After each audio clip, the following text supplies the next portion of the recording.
আমার মেয়েকে ডেডিকেট করতে পারি। বেশি ভালো লাগছে কারণ সেট ব্যাটসম্যান ছিল। Thank you. আমি তো ভাই নর্মালি কারো স্লেজিং করি না। বীরের বেশে সিলেট থেকে ঢাকায় ফিরলেন টাইগাররা। পাকিস্তানকে হোয়াইট ওয়াশ করেছে বাংলাদেশ, তবুও মাটিতে পা শান্ত লিটনদের। সময়টা দারুণ উপভোগ করছেন তারা। সবার এখন পরিবারের কাছে ফেরার তারা। বিমানবন্দর ছাড়ার আগে আদরের কন্যাকে নিয়ে আবেগী কথা শুনিয়ে গেলেন লিটন দাস। লিটন কন্যা সবসময় বাবার জন্য প্রার্থনা করেন, বাবা যেন সেঞ্চুরি করেন। তাই তো সিলেটে করা ক্যারিয়ারের অন্যতম সেরা সেঞ্চুরিটা আদরের কন্যাকেই উৎসর্গ করলেন টাইগার উইকেট কিপার ব্যাটার। আমার মেয়েকে ডেডিকেট করতে পারি, কারণ আমার কাছে মনে হয় আমার কন্যা সন্তান হওয়ার পরে খুব একটা কোনো কিছু তাকে ডেডিকেট করা হয়নি। আর সে এখন অনেক কথা বলে, সে চায় অনেক কিছুই আমার কাছে। বিশেষ করে কিছুদিন আগেও আমার কাছে তার মার কাছে বলতেছিল যে বাবা সেঞ্চুরি করবে। তো নতুন নতুন ওয়ার্ড শিখছে, তো এই সেঞ্চুরিটা সম্পূর্ণ তার জন্য।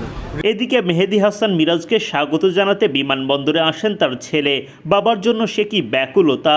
অবশেষে মিরাজ বের হলেন বিমানবন্দর থেকে। এসেই আদরের সন্তানকে ভালোবাসা মাখা চুমো। সিলেটে পাকিস্তানকে ধবলধোলাই করে ঢাকায় ফিরেছেন ক্রিকেটাররা।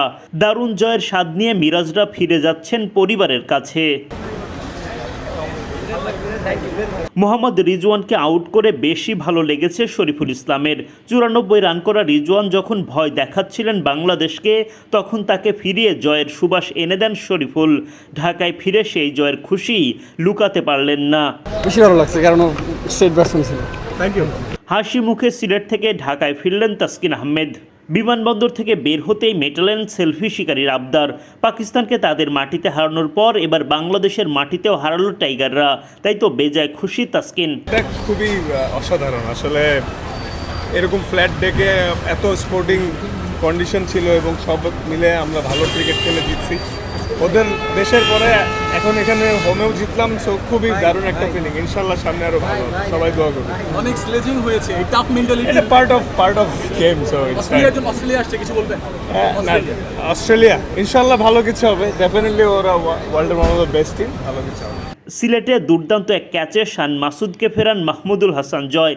অমন ক্যাচের রহস্যের প্রশ্নে জয় জানালেন প্র্যাকটিসের কথা। সিলেটে সময়টা দারুণ উপভোগ করেছেন তারা। প্র্যাকটিস আপনারা তো দিছেন, এই দেখলেন না, প্র্যাকটিস করছি পরে দেখো। সিরিজ জয় করে ফেরা অধিনায়ক নাজমুল শান্তর সঙ্গে ফ্রেমবন্দি হলেন ভক্তরা। দারুণ নেতৃত্বে সবার মন জয় করেছেন শান্ত। ক্যামেরার সব ফোকাস যেন তার দিকেই। ঢাকার পর সিলেটেও পাকিস্তানকে নাস্তানাবুদ করে হোয়াইট ওয়াশ করেছে শান্তর দল। গণমাধ্যমের সামনে আপাতত কোনো কথা নয়, পরিবারের কাছে ফিরতে দ্রুত গাড়িতে চেপে বসেন। তরুণ অমিত হাসান স্কোয়াডে যুক্ত হলেও একাদশে জায়গা মেলেনি। তবে দারুণ অভিজ্ঞতা হয়েছে তার। ভবিষ্যতে সুযোগ পেলে উজাড় করে দেবেন নিজেকে। আলহামদুলিল্লাহ, ওভারঅল সিরিজ জিততে পেরেছি, টিমের সাথে ছিলাম, নতুন একটা এক্সপিরিয়েন্স, ভালো লাগতেছে। যা দেখলেন, যা শিখলেন, পাকিস্তানের মতো দলের সাথে পরপর দুইটা সিরিজেই হোয়াইট ওয়াশ করলো। ওভারঅল বাংলাদেশের এই টিমটা, টেস্ট টিমটাকে নিয়ে আপনি কেমন স্বপ্ন দেখেন? অবশ্যই দেখেন, লাস্ট কয়েক বছর যাবতীয় আমরা ভালো ক্রিকেট খেলতেছি, তো আশা করবো এরকমই আমরা যেন ধারাবাহিকতা বজায় রাখতে পারি। আপনাদের ক্যাপ্টেন, টেস্ট টিমের ক্যাপ্টেন নাজমুল হাসান শান্ত, তার লিডারশিপের কথাটা একটু শুনতে চাই। অবশ্যই উনি মানে একজন দলনেতা হিসেবে যেরকম তার থাকা দরকার, তার মধ্যে সবটাই সেই গুণটা আছে। তো আমার যেহেতু ফার্স্ট সিরিজ ছিল, আমার ভালো লাগতেছে। লাস্ট প্রশ্ন করি, being a right hand batsman, Liton দাসের কাছ থেকে আপনি কোন বিষয়টা বা কোন বিষয়গুলো শিখতে চান, জানতে চান? না, এমনিতেই প্রায় সময় লিটন ভাইয়ের সাথে সিনিয়র যারা আছে সবার সাথেই কথা হয়, ড্রেসিং রুম শেয়ার করতে পেরেছি, ভালো লাগতেছে। আর আরেকটা প্রশ্ন করি, অস্ট্রেলিয়া আসছে, যেহেতু সাদা বলের সিরিজ, হয়তো আপনার থাকার সম্ভাবনা কম বা না থাকার সম্ভাবনাই বেশি, বাংলাদেশ দলের জন্য শুভকামনা জানাবেন? সেটা অবশ্যই, বাংলাদেশ টিমের জন্য অবশ্যই সবসময় শুভকামনা থাকে, দোয়া থাকে। আশা করবো এই সিরিজটাও ভালো খেলবে। আপনার জন্য